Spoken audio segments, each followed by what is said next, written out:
Hello guys, welcome to my YouTube channel time to study and art. इस वीडियो में हम BHDC 132 के सेकंड ब्लॉक का 4th यूनिट कवर कर रहे हैं और ये बुक का 10th यूनिट है जिसका नाम है बिहारी का काव्य। इस वीडियो में हम बिहारी के संयोग और वियोग श्रृंगार की जो विशेषताएं हैं इस टॉपिक पर डिस्कशन करेंगे। तो चलिए शुरू करते हैं।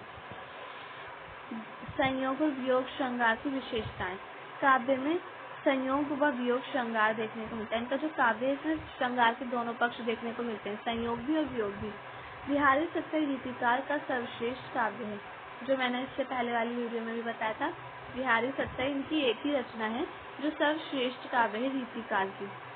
सभी जितने भी काव्य हैं रीतिकार के, उनमें सबसे ज्यादा, सबसे महत्वपूर्ण और सबसे सफल काव्य बिहारी का है, बिहारी सत्सई। श्रृंगार दृष्टि पर फारसी संस्कृत एवं साहित्य की श्रृंगार दृष्टि का प्रभाव है। इनका जो काव्य है उसके श्रृंगार पर फारसी का प्रभाव देखने को मिलता है और संस्कृत की जो काव्य शैली है, संस्कृत की श्रृंगार दृष्टि है, उसका प्रभाव भी देखने को मिलता है। श्रृंगार के बिहारी पक्ष का अधिक महत्व है, मतलब इनके श्रृंगार में, बिहारी के श्रृंगार में श्रृंगार का अधिक महत्व देखने को मिलता है, श्रृंगार पक्ष का। श्रृंगार के वियोग का भी और संयोग का भी।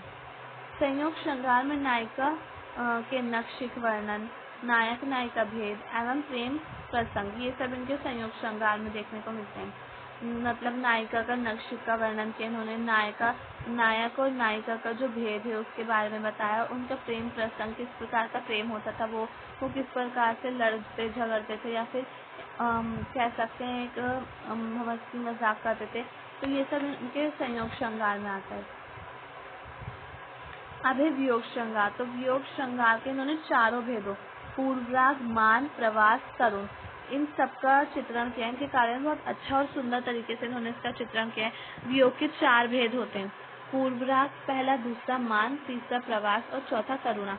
तो ये सब बिहारी सत्सई में यानी कि बिहारी के काव्य में देखने को मिलता है। ऊहात्मक विरह वर्णन, सूफी व फारसी परंपरा का विरह प्रभाव। ऊहात्मक यानी कि दर्द भरा विरह वर्णन। ऊहात्मक मतलब दर्द से संबंधित, दर्द भरा।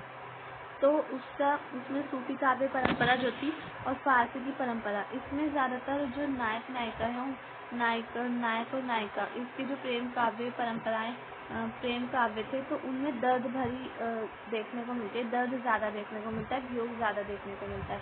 तो इसलिए इनके काव्य में सूफी काव्य परंपरा का भी प्रभाव देखने को मिलता है, उसका विरह देखने को मिलता है। जैसे सूफी काव्य परंपरा में देखने को मिलता है विरह और फारसी में भी विरह। तो इस प्रकार का इन्होंने बिहारी सत्सई में विरह दिखाया है। बिहारी सत्सई अतिशयोक्तिपूर्ण काव्य है, इसमें अतिशयोक्तिपूर्ण अलंकार अधिक देखने को मिलता है, तो इसलिए अतिशयोक्तिपूर्ण काव्य है। अब है सौंदर्य और प्रेम चित्रण, तो इसके बारे में देख लेते हैं। बिहारी के काव्य में किस प्रकार का सौंदर्य इन्होंने वर्णन किया है और प्रेम के बारे में। बिहारी सत्सई सौंदर्य परक रचनाएं, मतलब इसमें जितने भी सौंदर्य परक रचनाएं, जो जब ये आश्रयदाता के कवि थे वहाँ पर रहते थे जयपुर में, तो वहाँ पे राजा श्रृंगार से संबंधित और सौंदर्य से संबंधित रचनाएं चाहेंगे वैसे ही लिखेंगे, तो इसलिए इनकी बिहारी सत्सई भी सौंदर्य परक रचना है। सौंदर्य में आंतरिक व बाह्य छवि का चित्रण, मतलब इनके सौंदर्य में बाह्य छवि भी देखने को मिलती है और आंतरिक छवि भी देखने को मिलती है, उसका इन्होंने बहुत अच्छे तरीके से बताया, दिखाया है अपने काव्य में। कविता में वस्तु, प्रकृति एवं मनुष्य का बहुविध चित्रण, मतलब इनके काव्य में, इनकी कविता में प्रकृति के बारे में भी हमें देखने को मिलता है, वस्तु के बारे में भी देखने को मिलता है और मनुष्य के बारे में भी। मनुष्य के कितने प्रकार के रूप होते हैं, कितने प्रकार के चरित्र होते हैं, विविध रूप होते हैं मनुष्य के, तो वो सभी हमें इनके काव्य में देखने को मिलता है। प्रकृति चित्रण में अलंकारों का प्रयोग व अद्भुत कल्पना। अब इन्होंने प्रकृति का जो चित्रण किया है उसमें इन्होंने अलग अलग प्रकार के अलंकारों का प्रयोग किया है और बहुत सुंदर प्रयोग किया है अलंकारों का, और अद्भुत कल्पनाएं की हैं। इन्होंने प्रकृति के बारे में अद्भुत कल्पनाएं की, प्रकृति के बारे में सोचा, कल्पना की और फिर अपने काव्य में उसको स्थान दिया। वस्तु सौंदर्य में कृष्ण की बांसुरी, नायिका के कानों के तरोने, सिर का सफेद वस्त्र। अब मैंने बताया ना, उन्होंने कविता में वस्तु, प्रकृति, मनुष्य का सौंदर्य, तो इसके बारे में बताया है। तो प्रकृति जो है, प्रकृति के बारे में तो उन्होंने ये सब बताया है, प्रकृति का अलंकारों को और अद्भुत कल्पना की। अब है वस्तु। तो वस्तु के बारे में उन्होंने वस्तु को किस प्रकार चित्रण किया है, तो वस्तु में उनकी कृष्ण की बांसुरी आ जाती है, नायिका के कानों के जो तरोने मतलब कि जो इयररिंग्स वगैरह होते हैं उसके बारे में, और सिर का सफ़ेद वस्त्र। सिर का सफ़ेद वस्त्र मतलब ये जो थे श्री कृष्ण, उनके सिर का जो सफ़ेद वस्त्र है उसके बारे में बताया इन्होंने। तो ये वस्तु सौंदर्य में आ जाते हैं।